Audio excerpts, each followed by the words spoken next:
yang lainnya yang memiliki ketertarikan yang sama di bidang wound care. Hari ini kita, saya diberi kesempatan, sebetulnya kita ada tiga pembicara hari ini, saya sebagai pembuka. Seperti biasa, hari ini saya membahas tentang wound healing dan pressure injury concept.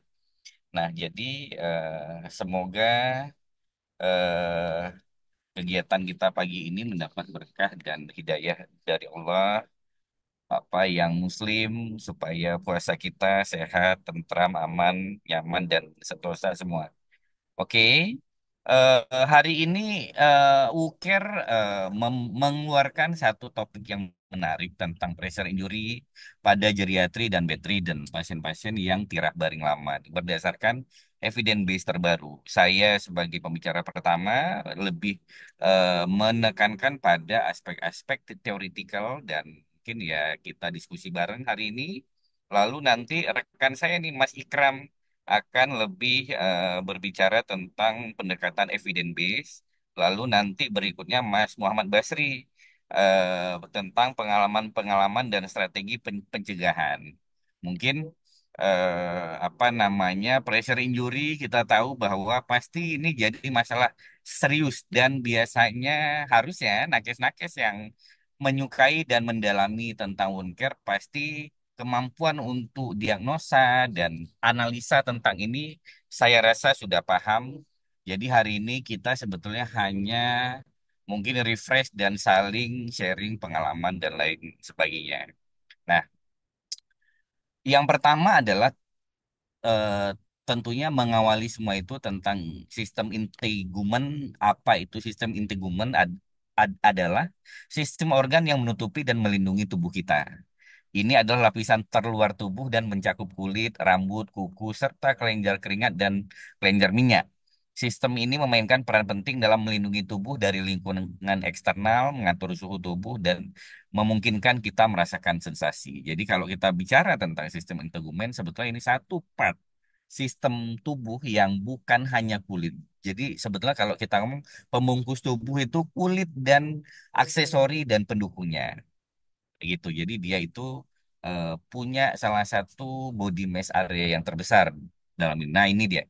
Dia adalah sistem pada tubuh yang terbesar karena hampir 16% dari total tubuh ini terdiri dari sistem integumen, kulit dan penunjangnya. Dengan areanya itu rata-rata antara 1,5 sampai 2 meter square dengan terbagi dalam dua bagian sistem integumen ini adalah cutaneous membran sama struktur aksesorisnya. Struktur aksesoris adalah rambut, apa kelenjar eksokrin. Nah, jadi makanya kenapa ini dibilang the largest system of the body. Oke, jadi bukan hanya kulit saja, tapi kulit dan aksesorisnya dan sistem pendukungnya. Nah, sebetulnya ini jadi salah satu barrier utama bagi tubuh manusia. Jadi ini untuk membatasi tubuh kita itu kontak langsung dengan dunia luar. Ingat, dunia luar itu kontaminan yang bisa didapatkan dari cairan, dari air, dari udara, dan dari segala zat polutan. Ini berfungsi sebagai barrier.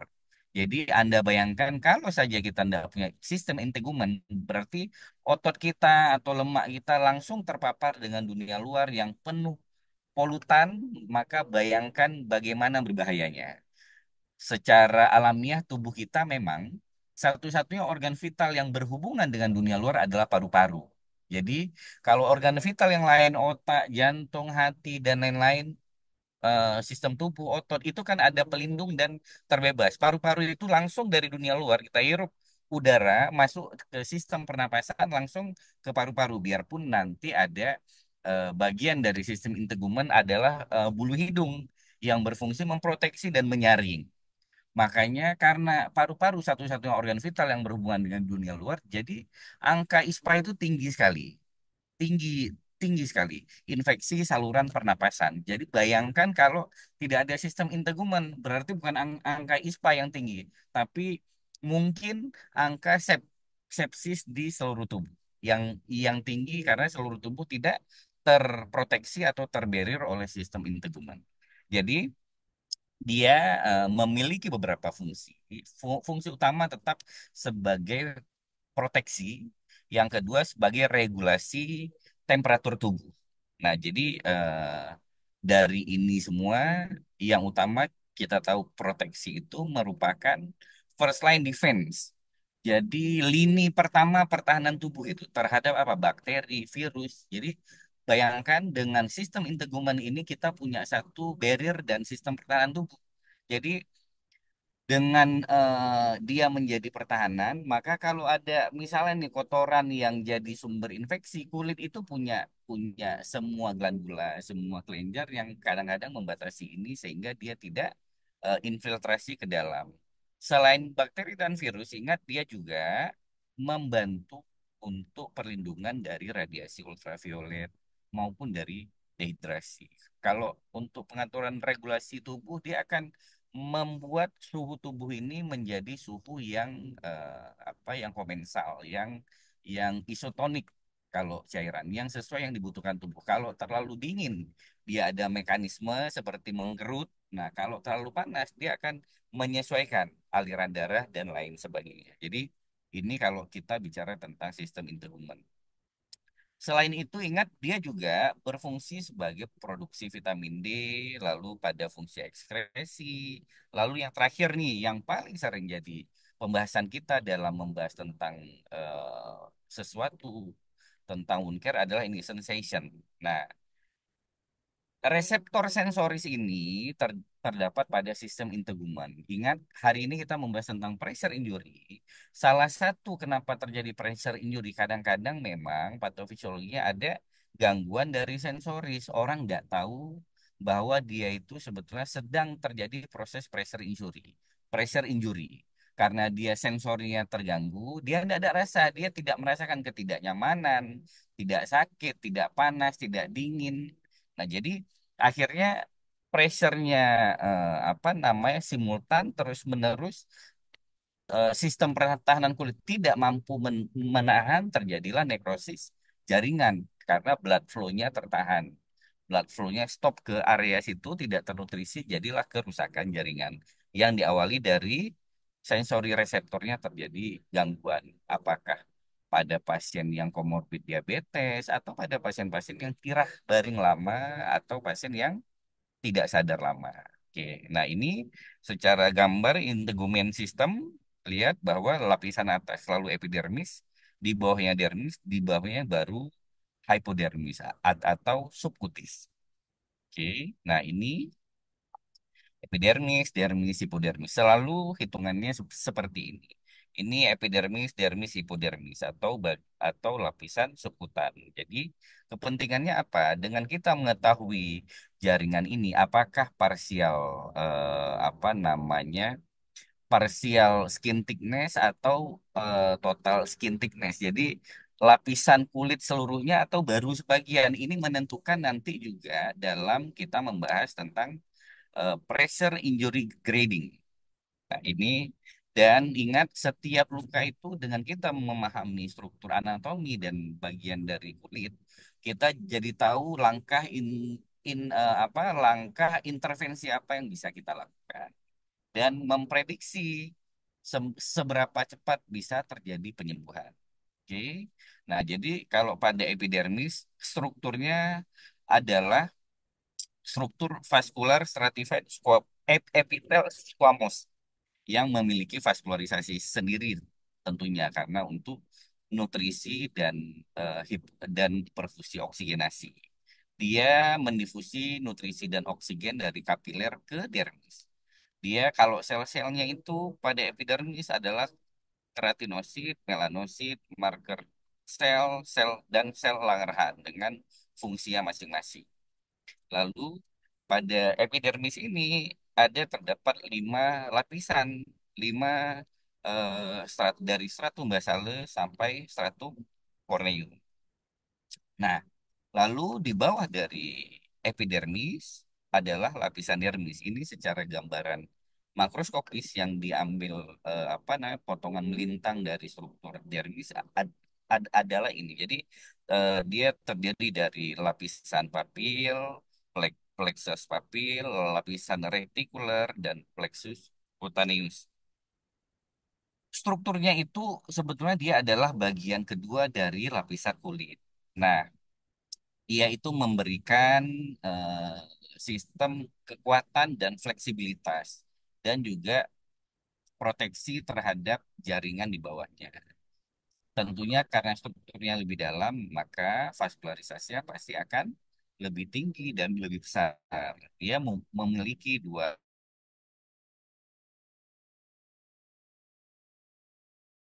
retikuler dengan fungsi mungkin nanti apa di satu sehat bisa di bisa diambil. Ini sebentar kayaknya internet tidak stabil ini. Oke, nah kita lanjut. Lalu struktur yang ketiga adalah hipodermis. Ini struktur di paling dalam dari kulit atau sering disebut subkutan. Nah, di sini ada apa namanya? Karena ini bagian dari subkutan, maka akan ada lemak subkutan. Jadi dia batasannya sampai ke situ. Nah, ini strukturnya dari atas sampai bawah, tentang rambut, folikel rambut, dan lain-lain. Nah, pada lapisan hipodermis, ini ada folikel rambut dan ada struktur aksesoris dari rambut kayak pili rambut dan kelenjar sebasea. Oke.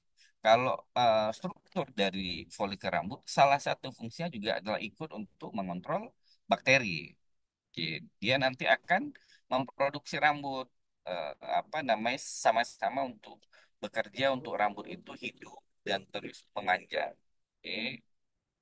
Nah, kalau fungsi rambut sendiri, misalnya di kepala, itu salah satunya untuk proteksi dari ultraviolet, lalu bantalan dari trauma dan insulasi tentang apa namanya mekanisme pengaturan suhu panas. Dia ikut meredam panas dengan ini. Jadi kalau kalau ada pasien kita yang nggak memiliki rambut di kepala, nih pasti kemampuan proteksi ultravioletnya akan berkurang, pengaturan udara suhu di kepala berkurang. Lalu kalau ada trauma, maka efeknya akan lebih berat. Kalau di lubang hidung, di apalagi di mata, di telinga itu fungsinya untuk deteksi sensoris.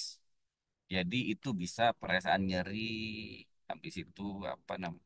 Oh sorry, kalau untuk yang di hidung, yang di telinga, yang di mata itu fungsinya untuk mencegah benda-benda asing. Nah, ini yang paling penting memang di bulu hidung karena dia satu-satunya mekanisme pertahanan utama dan paling awal dari sistem pernapasan kita. Jadi dia saat dunia luar udara yang penuh kontaminasi masuk ke dalam ini, yang apa namanya, yang menyaring dari benda-benda asing adalah bulu hidung. Nah, kalau rambut di badan fungsinya untuk sensory detection. Jadi untuk pengaturan panas dan dingin.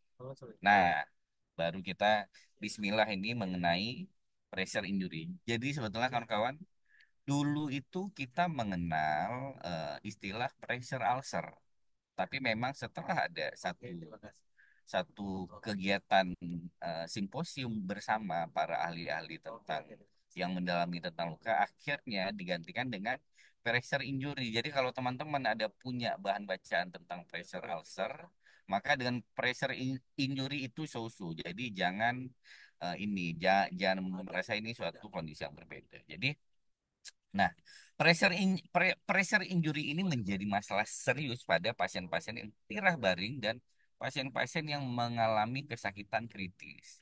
Intinya apa? Pada pasien-pasien yang akan dirawat lama atau akan tirah baring lama atau akan pengobatan secara lama.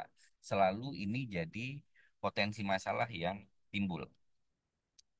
Prevalensinya itu kalau di India sekitar 7,8% dan akan makin meningkat pada kasus-kasus tira baring lama, tidak sadar, contohnya pada pasien ICU. Jadi semakin di ICU maka angka pressure injury pasti akan meningkat. Contoh lain, ruangan lain yang angka ini pasti meningkat adalah misalnya pada stroke center. Jadi Pressure injury ini memperpanjang dari hospitalisasi karena penambahan masalah yang dihadapi oleh pasien. Tapi semua ini sebetulnya bisa preventable, bisa dicegah kalau dilakukan assessment dan intervensi yang tepat oleh tenaga kesehatan. Jadi biasanya kalau pada tempat-tempat yang sudah khusus yang diperkirakan pasien terlalu lama seperti ICU, stroke center, high care itu pasti teman-teman perawat atau dokter yang di situ pasti sudah dibekali dengan kemampuan untuk deteksi dan intervensi terhadap kemungkinan terjadinya apa namanya pressure injury.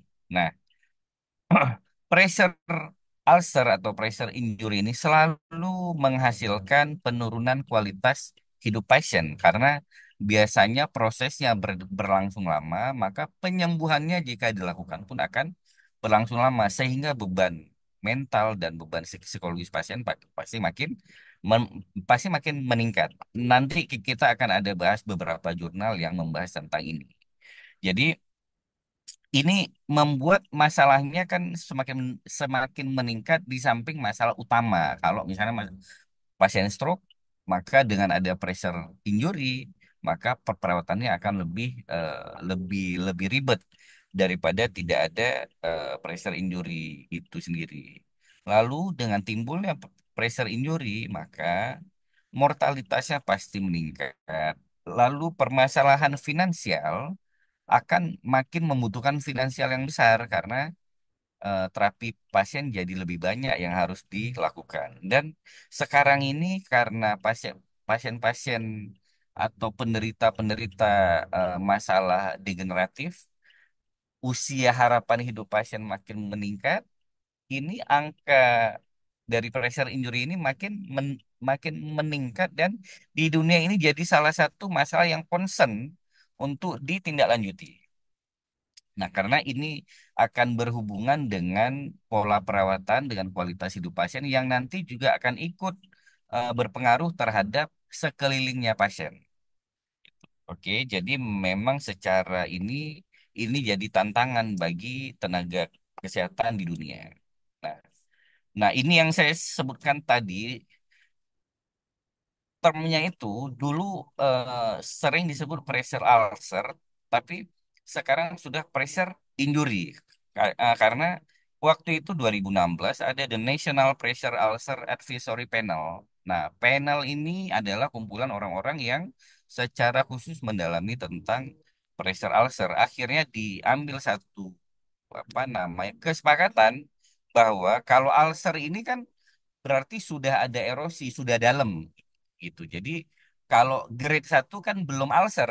Nah, makanya akhirnya diambil penyebutannya sekarang disebut pressure injury karena grade satu pun ini sudah jadi masalah gitu. Nah, ini sering sulit untuk dipahami karena banyak faktor resiko yang menyebabkan terjadinya pressure injury yang dibahas dalam berbagai referensi. Nah, menjadi masalah dan tantangan di dunia karena kurangnya pengetahuan dari nakes dalam pencegahan dan manajemen dari pressure injury ini menjadi salah satu sebab yang terpenting. Makanya mungkin PPI atau tim kendali kendali biaya rumah sakit itu dari awal kalau pasien tirah bareng lama ini resiko pressure injury pasti sudah ditentukan karena dengan cepat diagnostik, cepat penanganan ataupun dengan cepat dilakukan pencegahan maka ini bisa dicegah sehingga lama rawatan bisa lebih singkat. Ini contoh gambar-gambar pressure injury sampai sudah hitam, ini sampai tembus ke dalam. Oke, ini.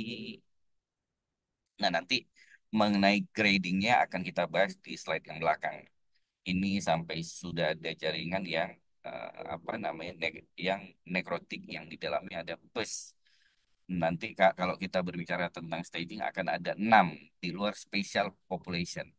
Ada staging staging stage 1 sampai 4, ada unstageable stage, lalu ada deep tissue injury. Oke, nah ini apa itu pressure ulcer?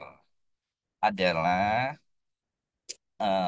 localized area of tissue necrosis. Jadi nekrosis jaringan yang terlokalize yang berkembang karena ada penekanan dari jaringan itu sendiri antara penonjolan tulang dan eksternal surface bagian dari luar tubuh kulit dalam waktu yang lama. Jadi menetap fasenya itu adalah dia prolong berkepanjangan terus menerus ini jadilah dia pressure ulcer. Nanti kita juga akan membahas tentang patofisiologinya. Hampir semua mayoritas pressure ulcer ini selalu terjadi pada daerah penonjolan tulang, di mana kombinasi dari friction ini, friction dan sharing. Jadi apa? Gesekan dan geseran itu menghasilkan sampai terjadi suatu kerusakan dari struktur kulit. Ya berarti kalau terjadi ini berarti maka pasti durasinya itu lama. Beberapa faktor memang berkontribusi untuk terjadinya pressure injury ini. Dari kelembaban, dari gesekan, pergeseran, atau apa namanya tekanan atau kehilangan sensoris atau pasien-pasien yang imobilitas yang tirah baring tidak bergerak. Nah, ini beberapa faktor yang berkontribusi munculnya pressure injury. Nah, kalau kita mau lihat area-area yang paling sering terjadinya pressure ulcer atau pressure injury ini bisa dilihat. Intinya pressure injury ini kan terjadinya karena penekanan. Jadi kalau di posisi manapun Anda saat berposisi mau tidur, mau menyamping, mau duduk, mau tirah baring, maka di mana ada boni prominent, ada penonjolan tulang, ada tekanan yang terus-menerus, maka itu yang mungkin terjadinya pressure injury. Nah, kalau kalau posisinya supine paling besar itu di sakrokoksigial. Kalau kalau duduk paling sering itu di isium. Kalau posisinya lateral paling sering di trochanter. Nih, pada supine, pada lateral, pada posisi prone. Intinya di mana ada penonjolan tulang yang langsung menekan kulit dan area bawah. Ini pada semivolar, ini pada posisi duduk. Jadi dimanapun itu, itulah area yang mungkin. Nah, makanya kalau kita mau tanya jalan keluarnya apa, kunci utamanya adalah redistribution. Ja- Jadi lawan dari pressure injury adalah redistribution. Distribusi dari berat tubuh, maka ini jadi pencegahan. Nah, ini patofisiologinya penekanan pada tonjolan tulang dan kulit yang prolong terus-menerus berjalan lama itu menyebabkan flow kapiler aliran darah itu terhenti atau awalnya itu menurun tekanannya makin tinggi lalu stop terhenti begitu dia terhenti flownya maka pasti oksigenasi dan nutrisi ke situ ke area kulit akan berhenti sehingga kesejahteraan kulit hilang dia tidak ada makanan tidak ada semua yang dia butuhkan untuk tetap bertahan hidupnya sudah terputus jadilah sel death kematian sel yang menyebabkan nekrosis jaringan. Nah, selalu ada 4 faktor dari patofisiologi terjadinya pressure injury. Pressure injury adalah pressure, shearing, friction, and moisture. Jadi, tekanan, gesekan, geseran, dan kelembaban. 4 hal ini.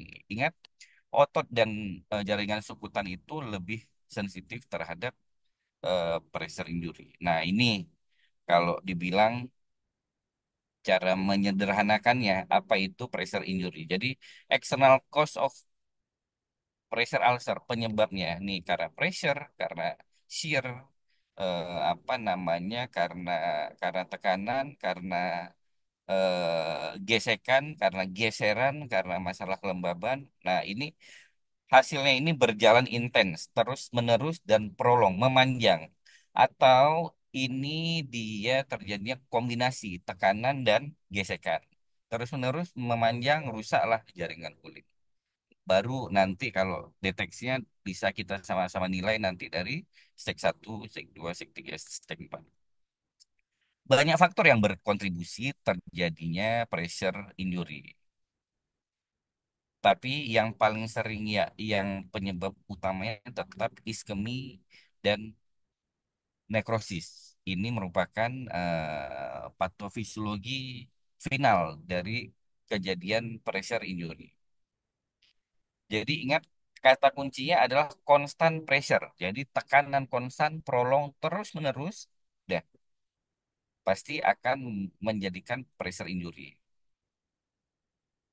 Oke. Nah, jadi sebetulnya jaringan kulit itu, sistem integumen itu kalau ada tekanan, kalau ada geseran, kalau kalau ada friksi atau gangguan dari kelembaban dalam waktu yang singkat dia tidak masalah karena tubuh punya sistem pertahanan. Tapi kalau berjalan terus-menerus, prolong, maka pertahanannya ini akan jebol. Tidak akan sanggup lagi dia tahan sehingga awal-awalnya terjadi gangguan flow apa namanya gangguan flow darah ke situ sampai flownya itu berhenti, aliran darah ke situ sudah berhenti, maka muncullah dia kerusakan.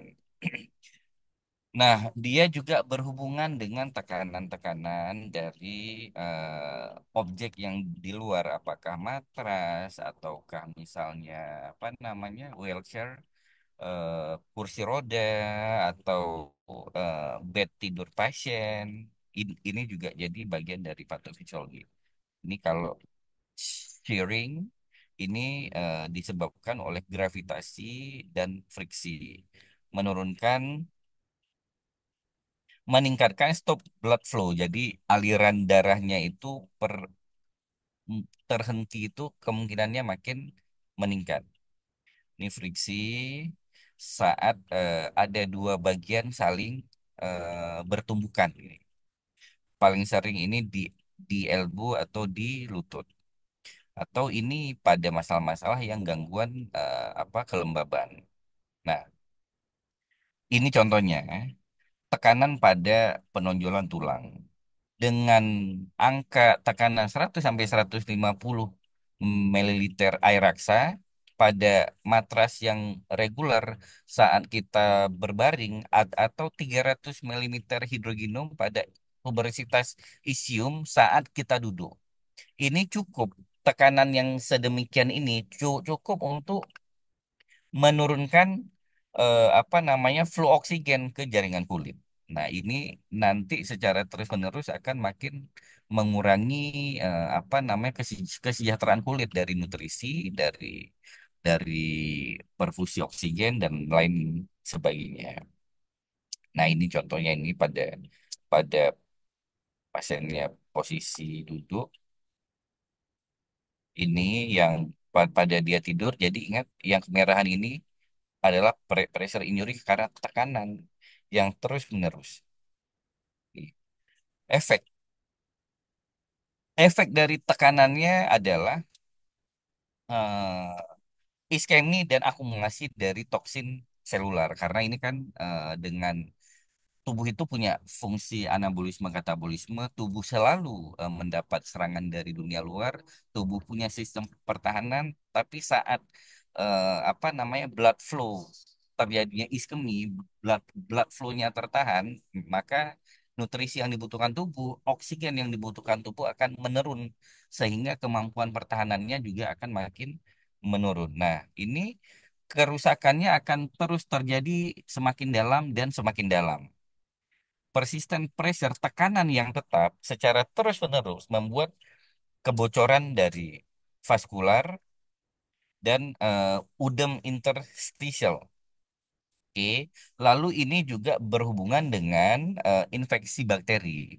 Jadi ini ikut merusak semua sistemnya. Nah, ini bagan patofisiologinya intinya penurunan flow dari kapiler, terjadi iskemi, terjadi kapiler trombosis, oklusi, apa apa sumbatan ya. Nah, sehingga menyebabkan terjadinya peningkatan permeabilitas kapiler sampai terjadi udem dan kematian dari sel dan jaringan itu sendiri. Nah, ini gambarannya. Nanti kita bahas tentang apa gradingnya. Nah, ini dia klasifikasi dari pressure ulcer atau klasifikasi dari pressure injury. Stagingnya berdasarkan national guideline ini yang dipahami oleh tenaga kesehatan profesional, dia punya beberapa staging dari stage 1, 2, 3, 4, lalu deep tissue injury, lalu unstageable. Step 1 ini sebetulnya kulitnya masih intak, dia hanya kemerahan aja ini kayak gini. Intact skin, kulitnya masih utuh, cuman eh, gangguannya hanya di superficial. Jadi kalau kita lihat mungkin kelihatan color ya, ada perubahan warna di permukaan dari kulit. Nah, ini jadi biasanya tenaga kesehatan di ruang ICU, ruang stroke center udah paham ini kalau udah terjadi ini berarti harus harus lebih hati-hati. Oke, ini stadium 1. Lihat jaringannya masih utuh, tidak ada kerusakan, tapi hanya kemerahan di permukaan. Kalau kita lihat secara mikroskopis di gambaran di kiri, lihat dia hanya di bagian dermis dan sebagian epidermis, hanya kemerahan saja. Tapi semuanya masih intak. Itu stage 1. Nah, stage 2, partial thickness loss of dermis. Jadi kerusakan apa namanya parsial sebagian dari lapisan kulit pada dermis. Bisa kelihatan dari open ulcer yang warnanya bisa warna merah ke pink-pinkan gitu. Wound bednya itu pasti warna merahnya. Nah, kalau kita lihat di gambar ini ada seperti ada erosi, ada ulcer. Sudah ada ulcer ini di grade 2, tapi dia masih partial. Jadi kulitnya itu sebagian masih intak. Yang sampai ulcer itu hanya sebagian saja. Oke, sebagian di epidermis sampai dermis. Nah, ini kalau kita lihat. Ini kita lihat secara apa ilustrasi di kiri secara anatomi, di kanan kasus yang kita temukan. Jadi kalau sudah ada ulcer, maka itu sudah stadium 2. Nah, kalau stadium 3 ini sudah full thickness, sudah seluruh lapisan kulit sampai hipodermis atau lemak subkutan. Tapi ini belum kelihatan struktur di bawahnya, otot atau apa namanya tulang itu ya. Jadi tidak ada ekspos tulang atau ekspos otot. Jadi murni dia masih full thickness tissue loss. Jadi hanya sampai hipodermis saja. Itu stadium 3. Ini contohnya ini. Sampai lemak subkutan. Ini gambarannya seperti ini. Lalu nanti stadium 4. Nah, kalau stadium 4 dia udah full thickness tissue loss dengan bone expose atau tendon expose atau muscle expose. Jadi kalau kita lihat dasarnya itu udah nampak tulang atau tendon atau otot. Ini gambaran kiri, gambaran kanan sebagai ilustrasi. Nah, ini ilustrasi yang lain nih, yang kiri secara pemilihan anatomi, yang kanan kisah nyata di lapangan yang bisa kita dapatkan. Ini sudah expose dari otot, dari muscle. Nah, ini ada lagi nih. Kalau Anda melihat atau merasa cartilage-nya teraba pada luka, ini udah stadium 4. Jadi memang karena cartilage ini cartilage expose, berarti seluruh lapisan kulitnya udah hilang. Tadi kan kita sama-sama tahu kalau seluruh lapisan kulit hilang stadium 3, tapi kalau sudah ada expose yang di bawahnya, maka itu udah stadium 4. Jadi kalau ada yang paling mudah stadium 4 terjadi itu memang salah satunya di kuping karena kulitnya tidak luas, tidak tebal, jaringan lemaknya minimal banget. Jadi sehingga expose dari cartilage-nya mudah sekali. Ini biasanya juga terjadi pada luka-luka infeksi karena biasa post rhinoplasty dengan hybrid dengan pemakaian cartilage di telinga. Nah, lalu ada lagi suspek deep tissue injury. Deep tissue injury ini warna kulitnya warna kulitnya berubah, tapi permukaan kulitnya itu bisa intak. Cuman memang kerusakan injurinya udah sampai dalam, makanya sebutannya deep tissue injury. Nah, apa namanya? Bisa dilihat dari nih.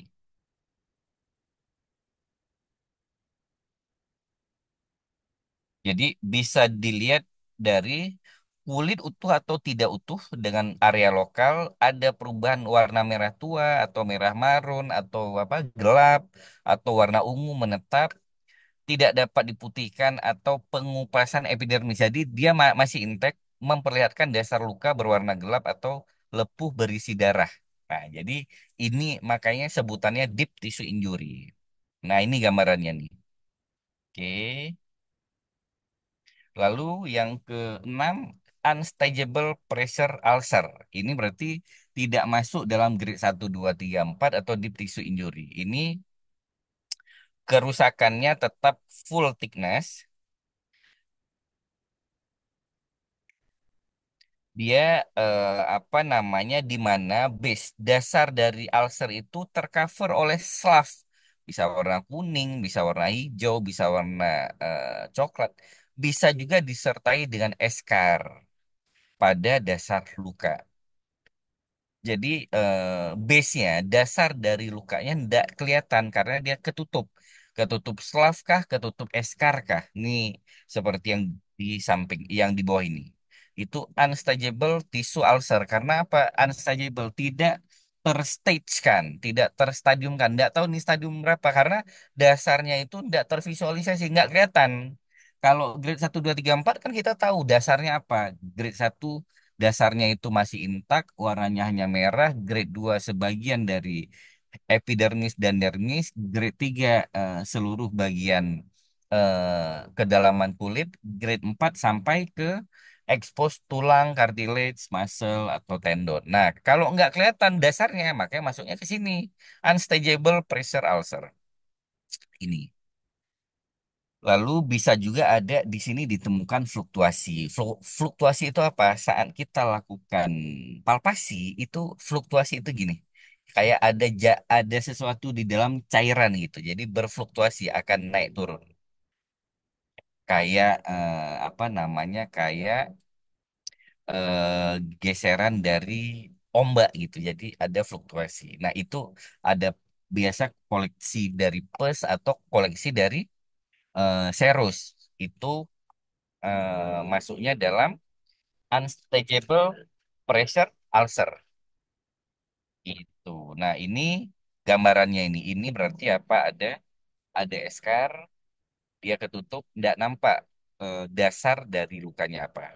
Oke, ini ada gambaran lain stadium 1, 2, 3, 4. Ini juga gambaran yang lain ya. Dari apa namanya, ini yang di kiri atas ini jelas masih stadium 1, yang di yang di kanan ini mulai ada ulcer nih stadium 2, yang di bawah ini stadium 3, lalu yang di bawah kanan ini udah expose otot nih udah stadium 4. Nah, ini dia, ini stadium apa ya? Stadium 4 kalau yang nampak. Kalau tidak nampak maka ini namanya unstable pressure injury atau pressure ulcer. Oke. Nah, ini lebih mudahnya lihat nih, stadium 1, 2, 3, 4. Stadium stadium 1, skin is unbroken. Kulitnya belum rusak tapi hanya terinflamasi. Jadi warnanya warna inflamasi, warna kemerahan. Kalau stadium 2, kulitnya mulai rusak sampai ke lapisan epidermis atau dermis. Lalu stadium 3, ulcernya meluas. Kerusakan kulit, luka ini apa defeknya ini meluas sampai lapisan lemak subkutan. Itu masih bagian dari seluruh ketebalan kulit. Nah, kalau stadium 4, lemak subkutan ini udah tembus, udah ke struktur di bawahnya, apakah tulang atau otot atau cartilage atau tendon.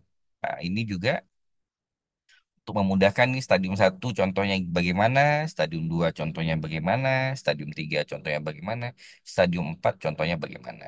Ini diulang-ulang, diulang-ulang hanya untuk kita lebih cepat paham dan cepat ingat nih, bahwa sehingga dengan tahu kedalaman, sehingga kita tahu apa yang harus kita intervensi pada pasien. Nah, ini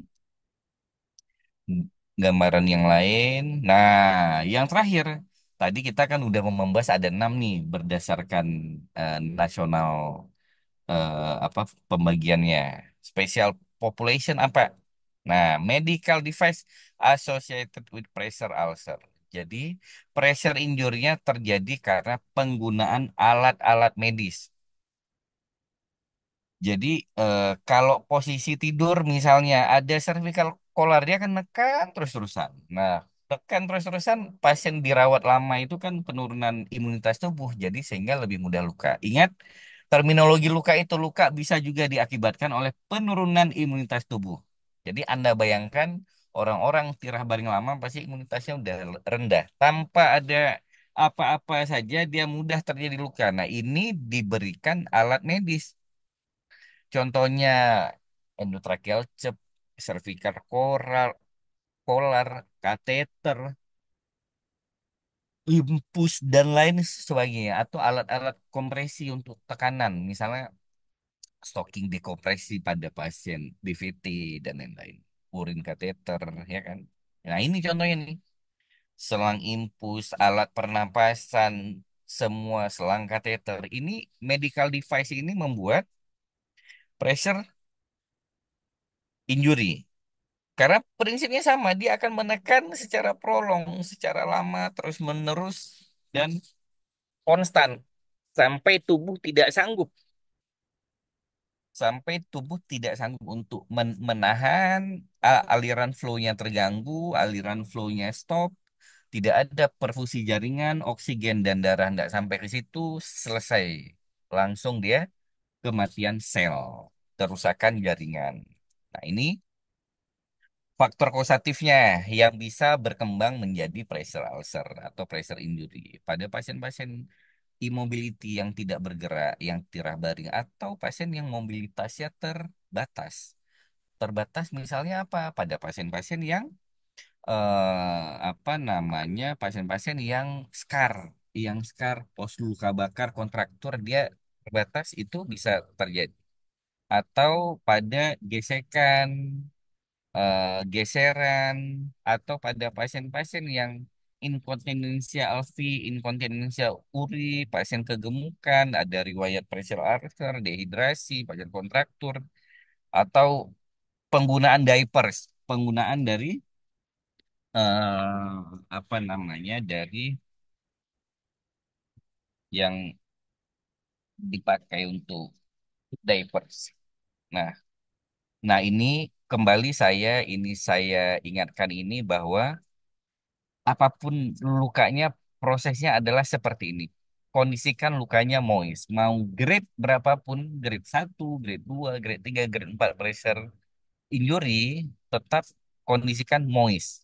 Kalau misalnya lagi apa namanya lukanya basah, misalnya pada unstageable pressure injury, maka jadikan dia moist. Nanti lakukan misalnya diberi demam, dasar lukanya udah kebuka, buat dia moist, rawat, pasti akan terjadi apa namanya promote epitelisasi sampai dia sembuh. Nah, ini pressure injury selalu adalah luka kronik. Tadi ingat kalau kita bahas tentang unstageable itu kan dasar lukanya ketutup ini slav, bakteri, biofilm, eschar, di bawahnya ada pus. Tetap lakukan tindakan debris demang yang sesuai. Habis itu apa namanya kalau memang dia suatu kasus ini ya kasih antibiotik karena kan ini suatu kasus infeksi. Lalu modern dressing. Modern dressing ini dewasa ini membuat pola perawatan dan lama rawat untuk menyembuhkan luka-luka kronik itu semakin jadi lebih cepat, lebih efisien. Jadi prinsipnya tetap luka kronik ini dengan debris demam kita merubah menjadi luka akut, luka segar. Kita wound bed preparation yang baik sampai muncul promote healing, epitelisasi, sampai granulasi, sampai penyembuhan, sampai sembuh. Nah, ini jurnal-jurnal review yang membahas tentang pressure injury, ingat, yang paling bermasalah dari pressure injury adalah ini, quality of life-nya pasien. Karena misalnya ini pressure injury-nya di sakrum, apa ulcus decubitus yang dalam, itu pasien pasti udah dia tirah baring lama, merasa tidak berguna, tiba-tiba dia ada luka borok yang dalam sampai nampak tulang, sehingga yang jaganya makin lebih ribet. semakinlah pasiennya kualitas hidupnya menurun. Dia merasa kalau sebelumnya merasa tidak berharga dengan ada pressure injury, dia merasa udah jadi sampah gitu. Jadi ingat, pada pasien-pasien pressure injury, terapi dari psychological support itu penting. Jadi sebagai perawat, sebagai dokter, sebagai nakes yang menata laksana pasien-pasien seperti ini tetap kasih penjelasan bahwa ini bisa disembuhkan, apalagi Anda punya pengalaman bisa kasih nampak foto-foto pasien-pasien Anda sehingga pasien bersemangat, bersemangat dan dia tahu masalah ini bukan masalah yang tidak bisa disembuhkan. Pasien semangat, kita tata laksana pun menjadi lebih mudah. Lalu ini jurnal yang lain membahas pressure injury itu akan membuat dampak negatif pada kemandirian pasien. Jadi dia semakin tidak bisa mandiri karena masalahnya bertambah.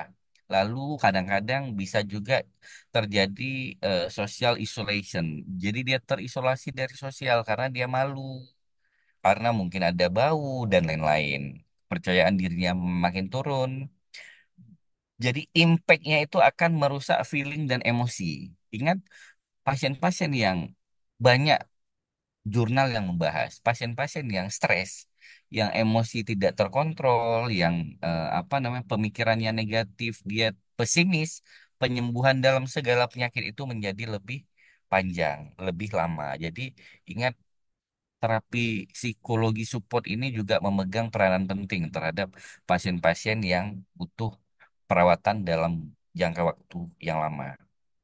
Nah, lalu ini jurnal review yang lain juga disebutkan pencegahan itu sangat strategis sekali untuk ini. Jadi saat kita apa namanya, saat kita bisa mendeteksi dari pressure injury, maka kita bisa mencegah. Dan ingat, hari ini modern dressing ini juga menjadi tambahan dari tata laksana pressure injury yang membuat pola penyembuhannya bisa lebih cepat, lebih optimal, dan lebih efisien, dan bahkan bisa lebih murah karena penyembuhannya akan lebih cepat. Oke. Nah, jadi apa namanya? Nah, jurnal review yang terakhir ini apa? Dia membahasnya bahwa eh, kita sebagai klinisi ini harus bisa early intervention. Early prevention, early intervention. Jadi pencegahan dini dan tata laksana atau intervensi dini dari pressure injury. Ini harus kita lakukan menjadi bagian dari discharge planning dan edukasi. Jadi kalau kita merawat kalau kita menemukan pasien tirah baring lama pasca rawat ICU atau pasca stroke, maka kita ini harus deteksi ini. Kalau belum ada, maka edukasi yang baik. Kalau ada, langsung intervensi sedini mungkin. Karena semakin dini, maka grade-nya semakin rendah, semakin cepat bisa disembuhkan. Ingat, edukasi memiliki peran penting. Karena kita hanya kontak dengan pasien lama, tapi pasien yang akan terus-menerus setiap harinya. Jadi, edukasi pasien, edukasi yang menjaga. Pengalaman saya sendiri sekitar 4 bulan lalu, kadarullah ayah saya stroke, tidak bisa mandiri. Dia independensinya hilang. Saya rawat selama seminggu, saya ganti pamper, saya apa namanya, bersihkan kotoran. Jadi saya tahu ini pasti masalahnya pasti karena independensi terganggu, tidak bisa bergerak, pasien usianya sudah di atas 75 tahun, maka ini penyakit masalahnya akan berkali-kali lipat. Jadi dari awal sebelum apa-apa, hari pertama rawat saya sudah beli kasur dekubitus. Karena apa? Prinsip dari pressure injury adalah redistribusi. Jadi dengan kasur dekubitus itu redistribusi tubuhnya itu nanti akan diatur distribusinya, tidak terjadi penekanan prolong di satu titik. Jadi saya mencegah itu dulu. Nah, setelah itu baru kita fisioterapi dan lain-lain. Jadi ini kalau kita tata laksana pasien-pasien yang tirah baring lama, Anda harus nilai secara holistik apa saja masalah, maka semuanya harus Anda tanggulangi. Orang tua saya waktu itu saya langsung beli apa namanya kasur dia kubitus. Saya takut dia kontraktur.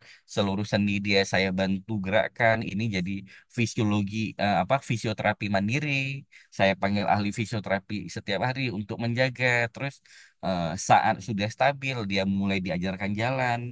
Saya terakhir suntik sekretom selama 12 dosis dan alhamdulillah dalam setelah 1 minggu mulai perbaikan. 1 minggu di rumah itu udah perbaikan. 1 bulan di rumah, bayangkan dari BAB di tempat tidur yang kita bersihin, kencingnya di tempat tidur di Pampers, bisa ke WC. Dan alhamdulillah sekarang sudah baik. Jadi ingat, kalau Anda menata laksana pasien-pasien yang memang kritis, pasien yang geriatri problem, nih kayak hari ini kan kenapa dibahas tentang pada pasien geriatri? Karena pasien geriatri ini sistem tubuhnya semua udah menurun, paling mudah terjadi pressure ulcer. Nah, jadi kalau pressure ulcer ini kan sering pada imobilitas, pasien stroke lah, gangguan pergerakan, mobilisasinya udah terbatas, ini pasti terjadi. Kalau nggak dicegah, nggak dideteksi, pasti terjadi pressure ulcer. Pressure ulcer begitu terjadi grade 1 saja, maka dia nggak ditata laksana, langsung berubah ke grade 2. Tidak ditata laksana, berubah jadi grade 3. Ingat, pasien tua itu sangat mudah untuk karena imunitasnya juga udah menurun. Jadi kerusakannya makin berlipat-lipat. Makanya ini disebutkan apa? Early prevention, pencegahan dini, atau kalau udah terjadi maka early intervention, tat intervensi dini.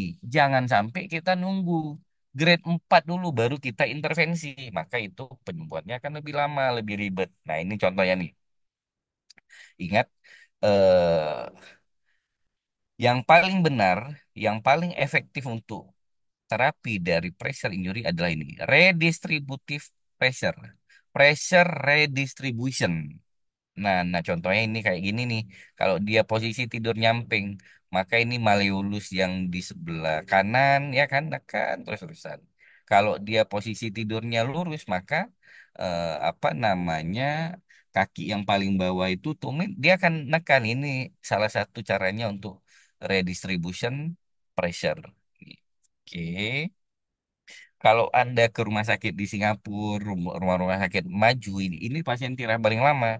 Biasa dinilai nih, kalau ada kemungkinan pressure ulcer di kaki, dia pasti pakai ini nih untuk redistribusinya. Nah, ini nih. Jadi karena kan prominensnya ini yang dicegah ini.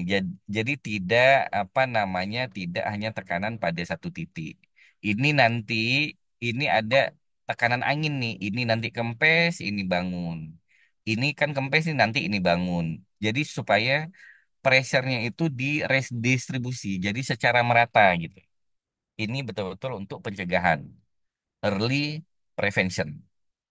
Nah, ini faktor yang berkontribusi untuk wound healing, untuk penyembuhan luka usia, iskemi, reperkusi injury, infeksi, malnutrisi, ada benda asing, apakah ada riwayat kemoterapi, uremia, atau ada pemakaian alkohol, ada pressure, ada ini. Jadi inti dari slide ini adalah mengingatkan kembali ke kita bahwa nilailah secara holistik.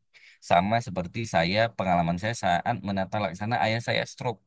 Jadi jadi identifikasi semua masalah dan lakukan intervensi pada semua masalah. Sehingga penyembuhannya itu secara simultan akan lebih optimal, lebih cepat.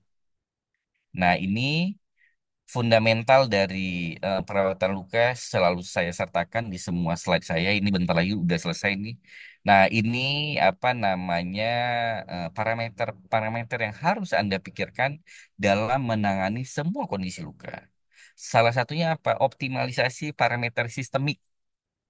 Nah, jadi seperti orang tua saya yang apa namanya udah 75 tahun lebih, ya kan, stroke, imunitas menurun. Kenapa saya kasih suntik sekretum? Karena itu eh, regeneratif medicine. Jadi dia untuk mempromot regenerasi sel.